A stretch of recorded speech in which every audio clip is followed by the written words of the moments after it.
दिवाली में अभी 2 दिन थे और चारों तरफ की जगमगाहट और शोर शराबा दिल को कचोट रहा था। मन कर रहा था किसी खामोश अंधेरे कोने में दुबक कर 2-3 दिन पड़ी रहूं। इसलिए मैंने निर्णय लिया था, शहर से थोड़ा दूर इस 15वीं मंजिल पर स्थित फ्लैट में समय व्यतीत करूंगी। 2 हफ्ते पहले पोजीशन मिला था, बिल्कुल खाली, बस बिजली पानी की सुविधा थी। पेंट और वार्निश की गंध अभी भी थी। मैं कुछ खाने पीने का सामान, पहनने के कपड़े और एक दरी 2 चादर लाई थी। शहर से थोड़ा दूर था, रिहायशी कुछ कम थी। बिल्डर ने मकान आवंटित कर दिए थे, धीरे धीरे लोग आने लगेंगे। 5 साल पहले देखना आरंभ किया था अपने मकान का सपना। दोनों परिवारों के विरोध के बावजूद नील और मैंने विवाह किया था। अपने लिए किराए का घर ढूंढते हुए बौरा गए थे। तब अवचेतन मन में अपने आशियाने की कामना घर कर गई। आज ये सपना कुछ हद तक पूरा हो गया है, लेकिन अब हमारी राहें जुदा हो गई हैं। यहाँ आने से पहले मैं वकील से मिलने गई थी। कह रहा था बस दिवाली निकल जाने दो, फिर कागज़ तैयार करवाता हूँ। मन अभी भी इस बात को स्वीकारने को तैयार नहीं था कि आगे की ज़िंदगी नील से पृथक होकर बितानी है। लेकिन ठीक है, जब रिश्तों में गर्माहट ही खत्म हो गई तो ढोने से क्या फ़ायदा।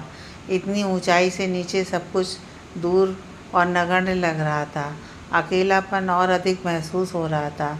शाम के 5 बज रहे थे, ऑफिस में पार्टी थी। उस हंगामे से बचने के लिए यहाँ सन्नाटे की शरण में आई थी। आसमान में डूबते सूर्य की छटा निराली थी, पर सुहा नहीं रही थी। बहुत रोशनी थी अभी। एक कमरे में दरी बिछाकर एक कोने में लेट गई। ना जाने कितनी देर सोती रही। कुछ खटपट की आवाज़ से आंखें खुल गईं। घूप अंधेरा था। जब आंख लगी थी, इतनी रोशनी थी कि बिजली जलाने की आवश्यकता नहीं थी। किसी ने दरवाज़ा खोलकर घर में प्रवेश किया। मेरी डर के मारे जान निकल गई। केयरटेकर ने कहा था वह चाबी केवल मालिक को देता है। लगता है झूठ बोल रहा था। चाबी किसी शराबी को ना दे दी हो। सोचा होगा खाली फ्लैट में आराम से पिएंगे, या उसकी स्वयं की नीयत में खोट ना आ गया हो।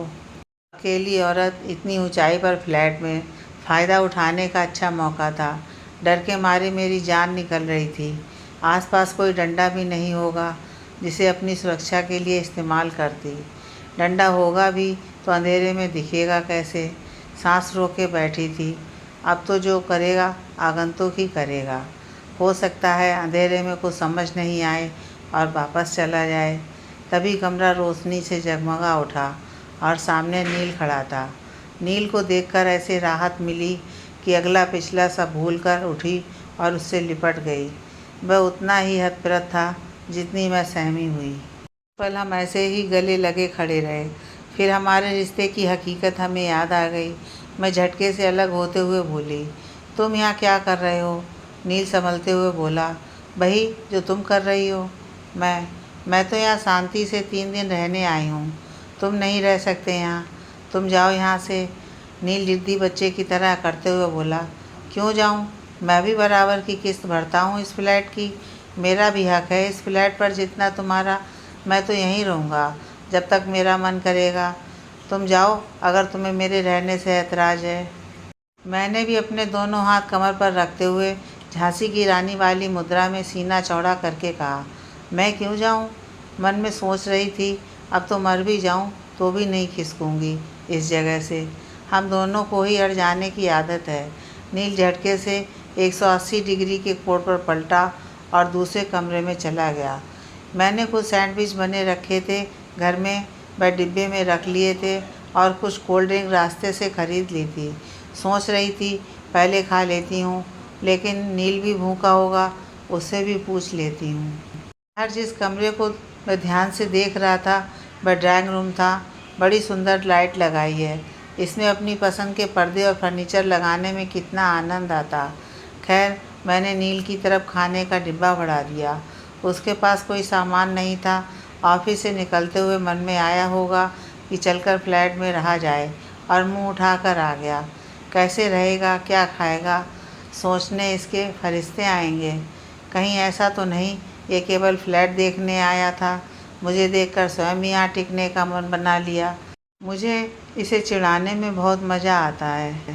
नील हक से डिब्बा लेकर बाहर बालकनी में जाकर दीवार का सहारा लेकर फर्श पर बैठ गया। डिब्बा उसके हाथ में था, मजबूरन मुझे उसके पास ज़मीन पर बैठना पड़ा। आसमान में बिखरे अनगिनत तारे निकटता का एहसास दे रहे थे और अंधेरे में दूर तक जगमगाती रोशनी भी तारों का ही भ्रम दे रही थी।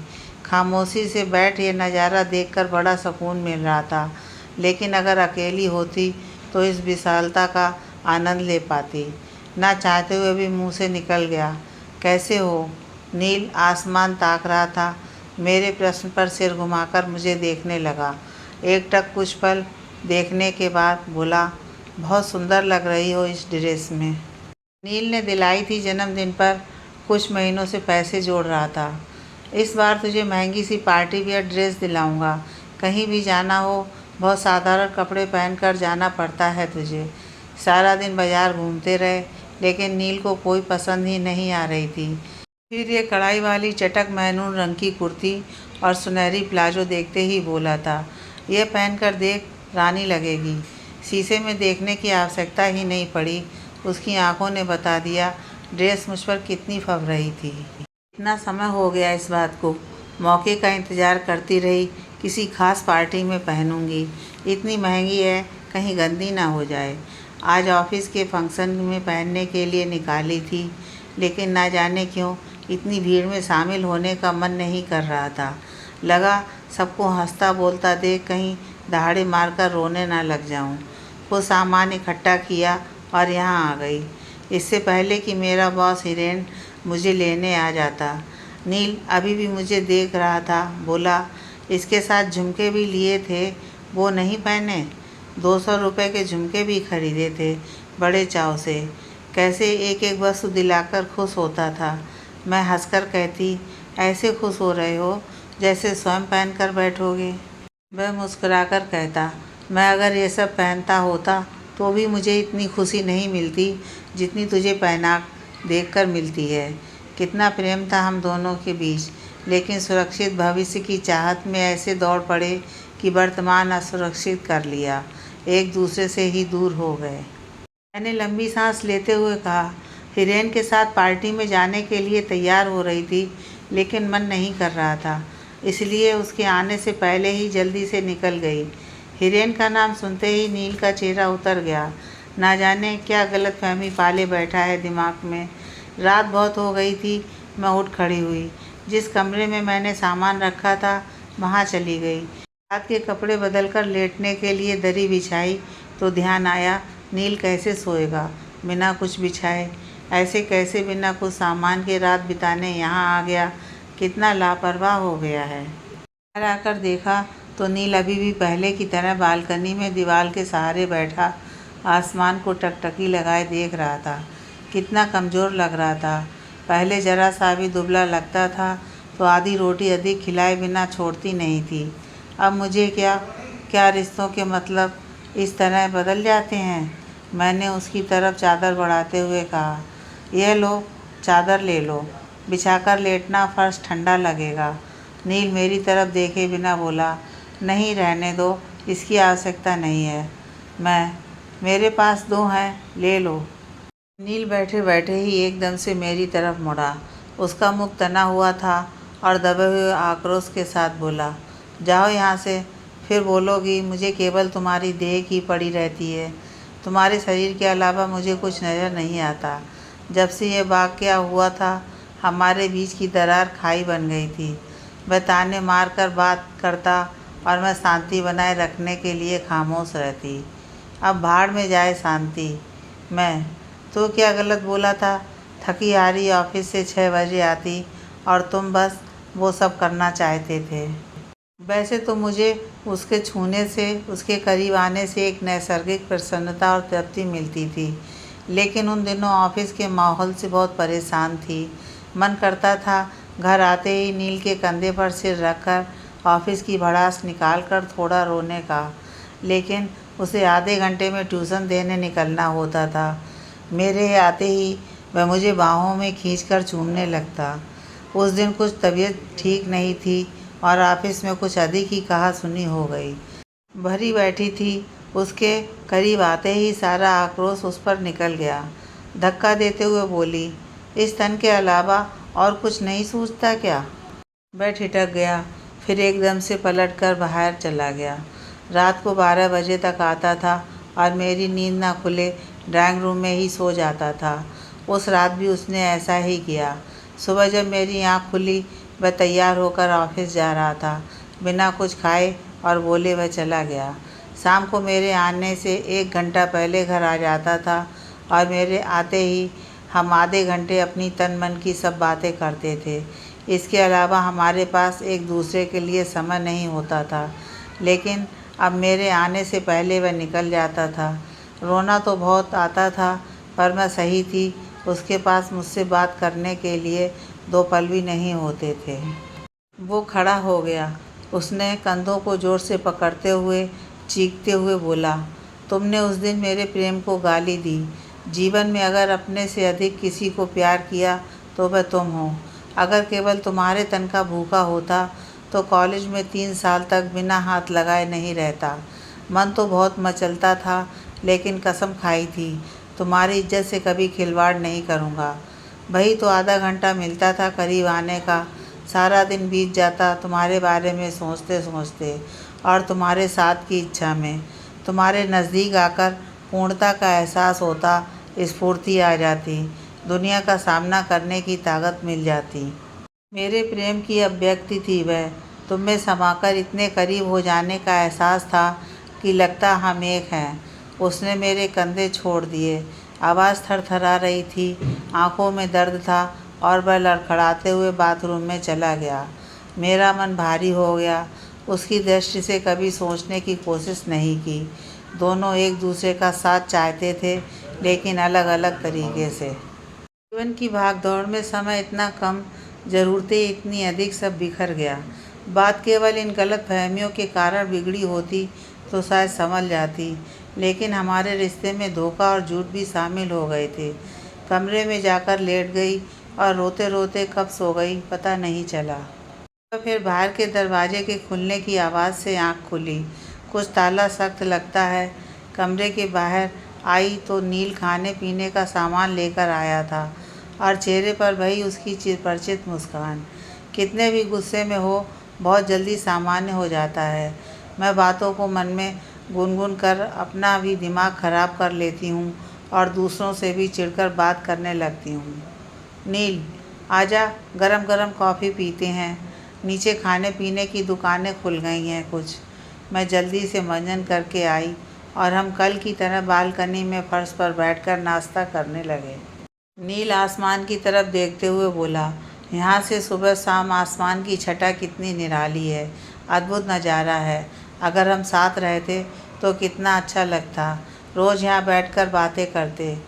कह तो सही रहा था, लेकिन जो नहीं हो सकता मैं उसके बारे में बात नहीं करना चाहती थी। नाश्ते में एक पेस्ट्री भी रखी थी। हम अक्सर छोटी से छोटी खुशी सेलिब्रेट करने के लिए मीठे में एक पेस्ट्री ले आते थे। आधी आधी दोनों खा लेते थे। यह पेस्ट्री किस खुशी में है? नील, याद है आज ही के दिन हमें मिले 4 महीने हुए थे और तुमने मेरे साथ डेट पर जाना स्वीकार कर लिया था। तुम भी कमाल करते हो। न जाने कैसी छोटी छोटी बातें याद रख लेते हो। वो डेट वेट नहीं थी, कॉलेज कैंटीन में बैठकर कॉफ़ी पी थी बस। नील, केवल तुमसे संबंधित बातें ही याद रख पाता हूँ। कैंटीन में उस दिन साथ बैठकर कॉफ़ी पीना एक महत्वपूर्ण कदम था। जब तुम पहले दिन कॉलेज आई थी तो हिरेन और मेरी तुम पर एक साथ नज़र पड़ी थी। दोनों के मुँह से निकला था, वाह कितनी सुंदर लड़की है। हम दोनों के दिल पर तुमने एक साथ दस्तक दी थी। हमने निश्चय किया कि हम दोनों तुम्हें लाइन मारेंगे और जिसकी तरफ तुम्हारा झुकाव होगा दूसरा रास्ते से हट जाएगा। उस दिन कैंटीन में काफ़ी पीते हुए यह खामोश ऐलान था कि तुम मेरी गर्लफ्रेंड हो। मुझे ये सब नहीं पता था। हिरेन ने शुरू में मुझे प्रभावित करने की कोशिश तो की थी। नील एक गुलाब देता, वह गुलदस्ता लाता। वह पैसे वाले घर से था, इसलिए महंगे तोहफे देता था। लेकिन मुझे नील पहली नज़र में ही भा गया था। उसके हंसमुख व्यवहार और केयरिंग एटीट्यूड के आगे सब फीका था। धीरे धीरे हम दोनों समझ गए थे हमारा एक दूसरे के बिना गुजारा नहीं है और हमारे परिवार को हमारा साथ गंवारा नहीं है। नील के ब्राह्मण परिवार को मेरे खान पान से दिक्कत थी तो मेरे माता पिता को नील की आर्थिक स्थिति खल रही थी।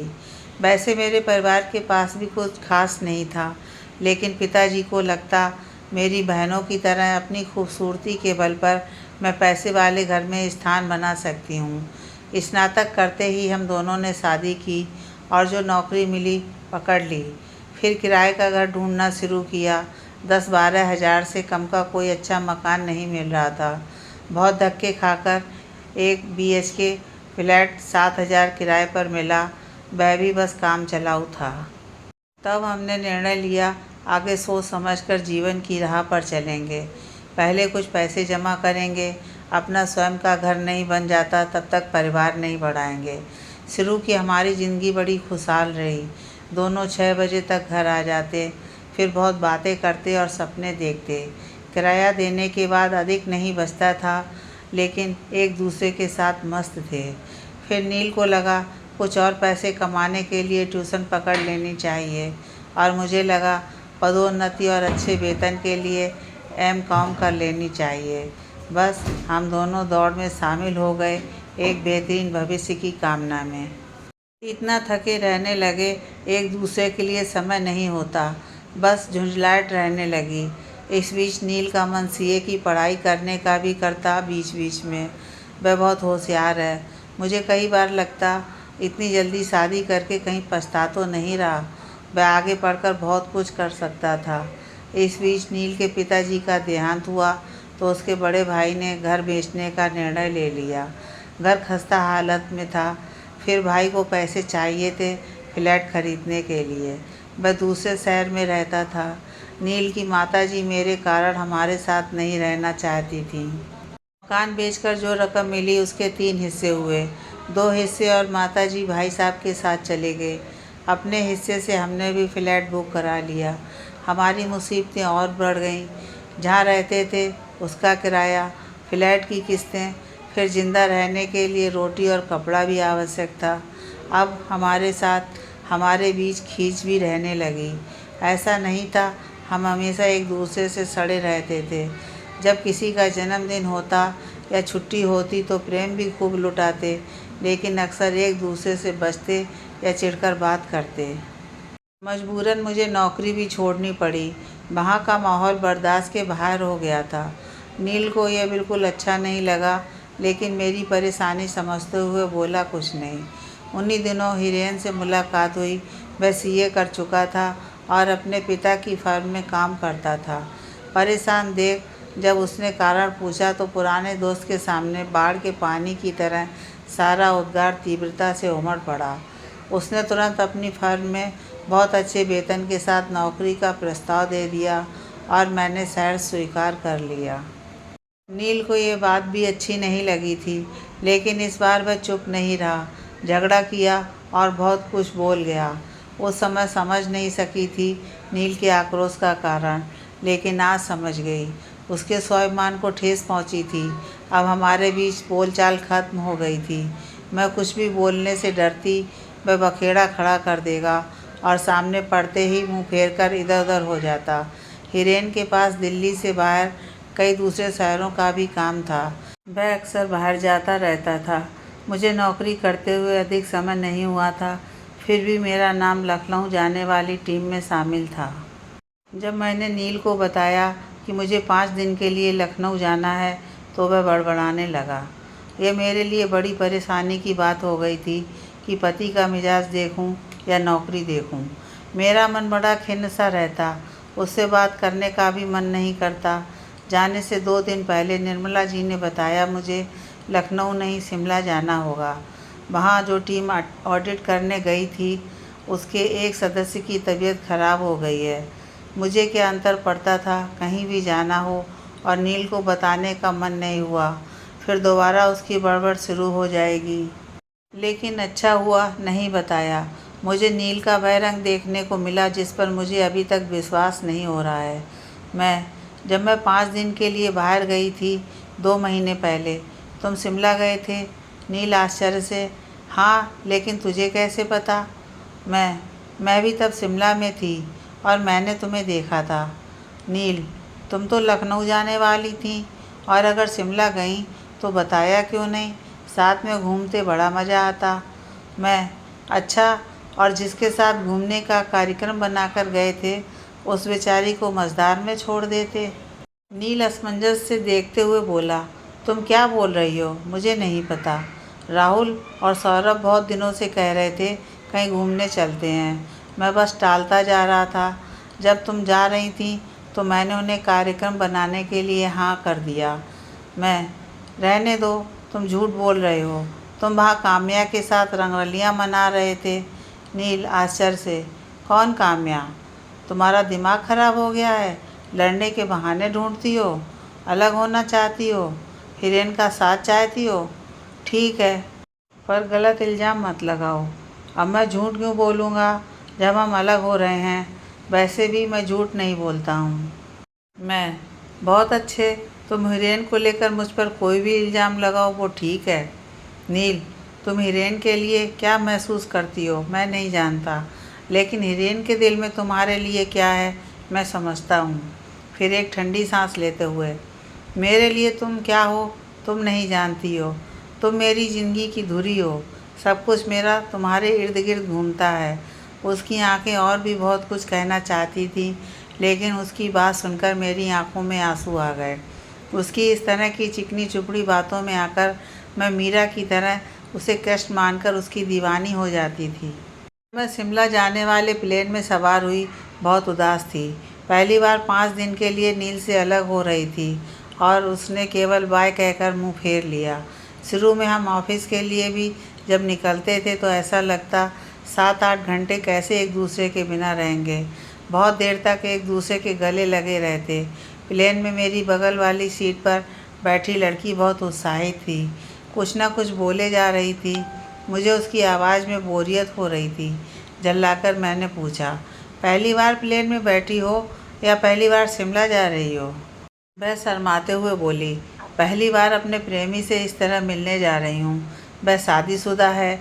जब तक तलाक नहीं हो जाता हमें इस तरह से छुप छुप कर मिलना पड़ता है। तलाक मिलते ही हम शादी कर लेंगे। मुझे उसकी प्रेम कहानी में कोई दिलचस्पी नहीं थी। मैं आंख बंद कर सिर टिकाकर सोने की कोशिश करने लगी, लेकिन जब नाश्ता आया तो यह नाटक नहीं चला और वह दोबारा शुरू हो गई। उसके ऑफिस में ही काम करता था और उसके अनुसार दिखने में बहुत मस्त था, लेकिन बेचारा दुखी था। बीवी झगड़ालू थी, दोनों में बिल्कुल नहीं बनती थी। उस लड़की से बचने के लिए मैं कान में ईयरफोन लगाकर बैठ गई। उतरते समय वह कुछ परेशान लगी। बोली, मैं पहली बार इस तरह अकेली यात्रा कर रही हूँ। मुझे बहुत घबराहट हो रही है। अगर वो नहीं आए तो क्या करूँगी? आप मुझे प्लीज़ अपना फ़ोन नंबर और नाम बता दो। अगर आवश्यकता पड़ी तो मैं आपसे सहायता मांग लूँगी। बेमन से मैंने उसे अपना नंबर दिया। वो बोली, मेरा नाम काम्या है, मैं सुगम लिमिटेड में काम करती हूँ। मुझे ऐसे लोगों से चिढ़ होती है जो बेमतलब चिपकते हैं। मैंने उससे क्या परिचय मांगा था जो वो बेमतलब उतावली हो रही थी अपने बारे में बताने को। लेकिन वह उस कंपनी में काम करती है जिसमें नील भी नौकरी करता है। हिरेन मुझे एयरपोर्ट पर लेने आया, देखकर बड़ा खुश हुआ। अच्छे होटल में ठहरने की व्यवस्था की थी। कमरे तक पहुंचाकर हिरेन बोला, आज रविवार है, कल से काम करेंगे। तुम अभी आराम करो, जब ठीक लगे कॉल करना, कहीं घूमने चलेंगे। मैं, बाकी सब कहाँ हैं? हिरेन, वो सब चले गए, उनका काम ख़त्म हो गया था। अब बस मेरा और तुम्हारा काम रह गया है। मैं चुपचाप कमरे में अपने फ़ोन को हाथ में पकड़कर बैठ गई। अगर नील का फ़ोन आया यह पूछने के लिए कि मैं ठीक से पहुंच गई कि नहीं और मैं इधर उधर हुई तो बात नहीं हो पाएगी। मैं शाम तक ऐसे ही बैठी रही और उसका फ़ोन नहीं आया। दरवाजे पर दस्तक हुई, खोला तो हिरेन था। ये क्या, कपड़े भी नहीं बदले, जब से ऐसे ही बैठी हो? मैं इंतज़ार करता रहा तुम्हारे बुलाने का। तैयार हो जाओ, हम बाहर घूमने चलते हैं, वहीं से कुछ खाकर आ जाएंगे। बेमन से गई और सिर दर्द का बहाना बनाकर जल्दी वापस आकर कमरे में सो गई। अगले दिन जिस होटल में ठहरे थे वहीं का ऑडिट करना था, इसलिए सुबह से शाम तक काम करते रहे। शाम को हिरेन फिर घूमने की जिद करने लगा। अकेले रोज़ उसके साथ इस तरह घूमना मुझे ठीक नहीं लग रहा था, लेकिन क्या करती। घूमते घूमते काम्या दिख गई। अकेली थी, फिर चिपक गई। उस दिन मुझे उसका साथ बुरा नहीं लगा। हिरेन से उसका परिचय कराकर हम इधर उधर की बात करने लगे। काम्या ने बताया उसका बॉयफ्रेंड कल आने वाला था सड़क मार्ग से। गाड़ी खराब हो गई तो बीच में कहीं रुकना पड़ा। अब रात तक आएगा। वह अकेली थी, हमारे साथ घूमने लगी। हिरेन बोर हो रहा था, लेकिन मुझे क्या। अगले दिन भी यही दिनचर्या रही और काम्या फिर वहीं घूम रही थी। देखते ही खुश हो गई। मैंने पूछा, आ गया बॉयफ्रेंड? भीड़ की तरफ हाथ से इशारा किया और कहा, उसके लिए आइसक्रीम लेने गया है। मैंने उसके हाथ के इशारे की ओर देखा तो मुझे लगा भीड़ में नील है। मुझे विश्वास नहीं हुआ और ध्यान से देखा तो भीड़ छट गई थी और नील कहीं नज़र नहीं आया। मुझे लगा हर समय नील के बारे में सोचने के कारण मेरा दिमाग खराब हो गया है। मुझे सब जगह वही नज़र आता है। अगले दिन हिरेन जिद करने लगा, कुछ खरीदारी करते हैं। मैं अधिकतर जीन्स पहनती हूँ तो मुझे शर्ट टी शर्ट की दुकान पर ले गया। काम्या वहाँ पुरुषों के विभाग में शर्ट देखने में व्यस्त थी। उसने हमें देखा भी नहीं। बड़ी अजीब फंकी सी शर्ट देख रही थी। खैर, मैंने नील के लिए एक चेक की शर्ट खरीदी और बाहर जाने लगी तो काम्या से टकरा गई। काम्या ने अपनी ली हुई शर्ट दिखाते हुए पूछा, ये कैसी शर्ट है? शर्ट चटक ऑरेंज रंग की थी और उस पर छोटी छोटी मुंडियाँ बनी थीं। मैं व्यक्तिगत तौर पर ऐसी शर्ट पसंद नहीं करती, लेकिन मैंने उससे कहा अच्छी है और आगे बढ़ गई। वह जाने और उसका प्रेमी जाने। नील की याद इतनी सता रही थी कि बर्दाश्त नहीं हो रहा था। आखिर अपनी नाक एक तरफ रखकर मैंने फ़ोन किया, लेकिन संपर्क नहीं हो सका। अगले दिन हमारा काम खत्म हो गया था, लेकिन हिरेन ने जानबूझकर एक दिन अधिक रखा था आसपास घूमने का। मुझे जानकर बड़ी बोरियत हुई। मेरा बिल्कुल मन नहीं था एक दिन भी और रुकने का। अगले दिन हिरेन ने कुफरी जाकू मंदिर और ना जाने कहाँ कहाँ घूमने का कार्यक्रम बनाया। मुझे नील की कमी इतनी खल रही थी कि मुझे बिल्कुल आनंद नहीं आ रहा था और बार बार ये एहसास हो रहा था कि वह आसपास है। मुझे विश्वास हो गया था नील के बिना मेरी ज़िंदगी अधूरी है। मैंने निश्चय किया घर पहुंचते ही सारे गिले शिकवे भुलाकर नील के करीब आने की कोशिश करूंगी। जब घर पहुंची तो नील घर पर नहीं था। सोचा उसकी शर्ट निकाल कर पहन लेती हूँ। मैं ऐसा अक्सर करती जब भी उसकी नज़दीकी का एहसास करना होता था। अलमारी खोलते ही सामने ऑरेंज रंग की शर्ट दिखी। हाथ में लेकर देखा तो ये वही शर्ट थी जो काम्या ने अपने बॉयफ्रेंड के लिए ख़रीदी थी। अब कहने सुनने को कुछ नहीं बचा था। स्थिति एकदम साफ थी। एक कागज़ पर संदेश लिखकर, मैं तुम्हें छोड़कर जा रही हूँ। अब हमारे रिश्ते में ऐसा कुछ नहीं बचा कि हम साथ रहें। मैं किसी वकील से बात करके आगे की कार्रवाई के लिए तुमसे संपर्क करूँगी। मैं घर छोड़कर अपनी सहेली के घर रहने आ गई। उसके बाद नील के बहुत फ़ोन आए, लेकिन मैंने नहीं उठाया। जानती थी उसकी आवाज़ सुनकर रो पड़ूँगी और कमज़ोर पड़ जाऊँगी। 2 महीने से एक जिंदा लाश की तरह घूम रही हूँ। हिरेन ने बहुत मदद की। दाद देनी पड़ेगी। बंदा जितना मेरे साथ धैर्य से पेश आ रहा है, कोई नहीं कर सकता। वकील से भी उसने जोर देकर समय लिया, वरना मैं तो टालती जा रही थी। नील ने जब मेरा हाथ पकड़कर दबाया तो मैं अतीत से बाहर निकल कर आई। नील, ऐसा एकदम से क्या हुआ कि तुम घर छोड़कर चली गई? कारण जानने के लिए मैं पागल हो गया था। तुम्हारे ऑफिस के इतने चक्कर लगाए, लेकिन किसी ने अंदर नहीं घुसने दिया। तुम कहाँ रहने चली गई, मैं नहीं जान सका। फ़ोन तुम मेरा उठाती नहीं थी। मैं आहत स्वर में बोली, बनो मत, तुम शिमला में काम्या के साथ थे। बस मुझसे तलाक का इंतज़ार कर रहे हो, उससे शादी करने के लिए। नील, मुझे नहीं मालूम तुम किस काम्या की बात कर रही हो। मैं तो बस एक काम्या को जानता हूँ जो मेरे ऑफिस में काम करती है और मुझे बिल्कुल पसंद नहीं है। हर समय मेरे पीछे पड़ी रहती है। मैं शिमला अपने दोस्त निखिल और सोमेश के साथ गया था। वे बहुत समय से पीछे पड़े थे, लेकिन मैं टाल जाता था। जब तुमने बताया तुम बाहर जा रही हो तो तुम्हारे बिना मैं भी यहाँ रहकर क्या करता। बोलती नहीं थी, कम से कम सुबह शाम तुम्हारा चेहरा तो देख लेता था। मेरे हाँ कहते ही दोनों ने शिमला का कार्यक्रम बना लिया। मैंने उसके हाथ से अपना हाथ अलग किया। एकाग्रता भंग हो रही थी। तुम सच छुपाने की कोशिश मत करो। काम्या ने तुम्हें ऑरेंज रंग की शर्ट तोहफे में दी थी। नील, तुम पागल हो गई हो। मैं उस बददिमाग लड़की से तोहफा क्यों लूँगा भला। वो शर्ट मैंने स्वयं खरीदी थी, तुम्हें चिढ़ाने के लिए। मुझे मालूम था उसका रंग और प्रिंट देखकर तुम कितना गुस्सा खाओगी। मेरी कुछ समझ में नहीं आ रहा था कि किस बात पर विश्वास करूं, नील की कथनी पर या अपनी आंखों देखी पर। यह कितना बड़ा इत्तेफाक है कि काम्या उस दिन मेरे बगल वाली सीट पर बैठी थी, नहीं तो मुझे नील की करतूत का कभी पता नहीं चलता। वह इस बात से अनजान, मैं नील की पत्नी हूँ, सब कुछ उगल गई। मेरा मन चाहता था कि ये सब बातें गलत निकलें और मैं वापस नील के साथ रहने चली जाऊँ। उसके बिना मेरा कोई अस्तित्व नहीं है। मैं उठकर अपने कमरे में चली गई। अब यहाँ रुकने से कोई लाभ नहीं। पुरानी यादों से बचने आई थी, लेकिन फिर उसी भंवर में फंस गई। नील को भी यहीं आना था, उसको छोड़कर जाने का मन नहीं कर रहा था। 2 दिन ही सही, फिर पता नहीं ज़िंदगी में कभी मिलें या ना मिलें। बाहर का दरवाज़ा खोलने की आवाज़ आई। उसे मेरी परवाह नहीं है, लगता है चला गया। जो थोड़ी बहुत उम्मीद थी वह भी ख़त्म करके ही दम लेगा। मैं थोड़ी देर बाद नहाने चली गई। जब बाहर आई तो नील कमरे में मेरा इंतज़ार कर रहा था। नील, तू एकदम से नहीं दिखाई दी तो मुझे लगा तुम गुस्सा होकर चली गई। देखो, आज छोटी दिवाली है, मैं कुछ लड़ियाँ, दीपक और रंगोली के रंग लाया हूँ।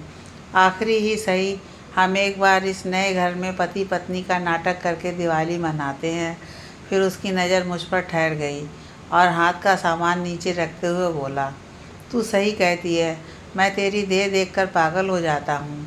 एकदम से मेरे करीब आकर मुझे बाहों में कसकर भरकर किस करने लगा। कायदे से मुझे उसे धक्का देकर अपने से अलग कर देना चाहिए था, लेकिन मैं ऐसा नहीं कर सकी। इतनी संतुष्टि मिल रही थी उसकी नज़दीकी से। तन और मन कितने बेचैन थे, तृप्त हो गए। वह हाँफ रहा था।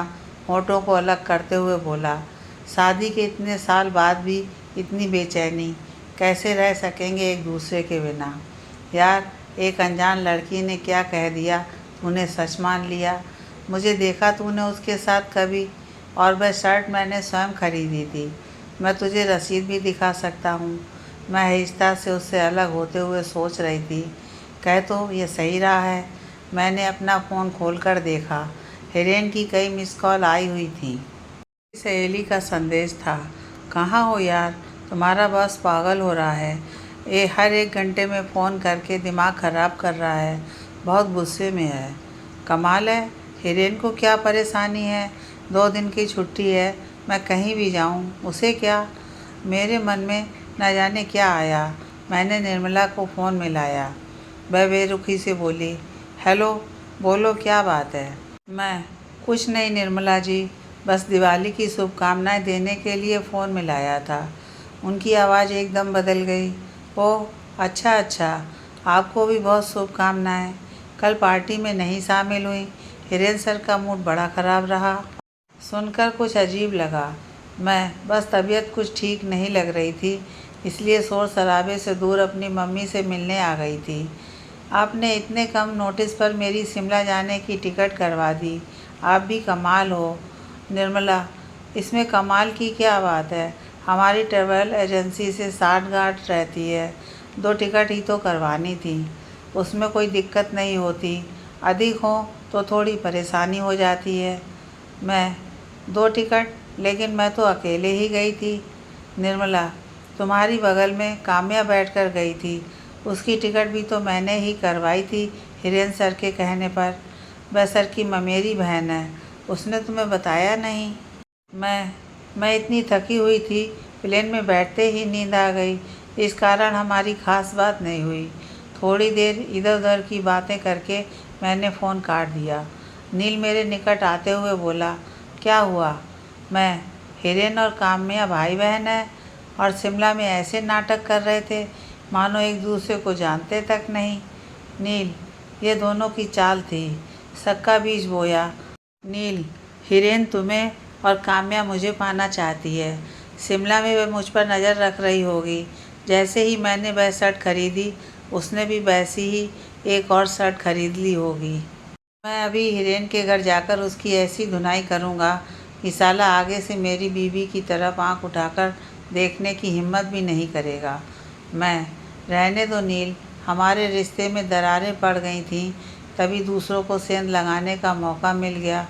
मैं उसके एकदम करीब जाकर बोली, मैं आज ही हिरेन की नौकरी से इस्तीफ़ा देकर कहीं और काम ढूंढ लूँगी। अब हमारे बीच कोई तीसरा आना चाहे, ऐसा नहीं होने देंगे। मुझे लगा मेरे दिल का अंधेरा छट गया था और हम रात को मिलकर दिए सजाएंगे, असली पति पत्नी की तरह।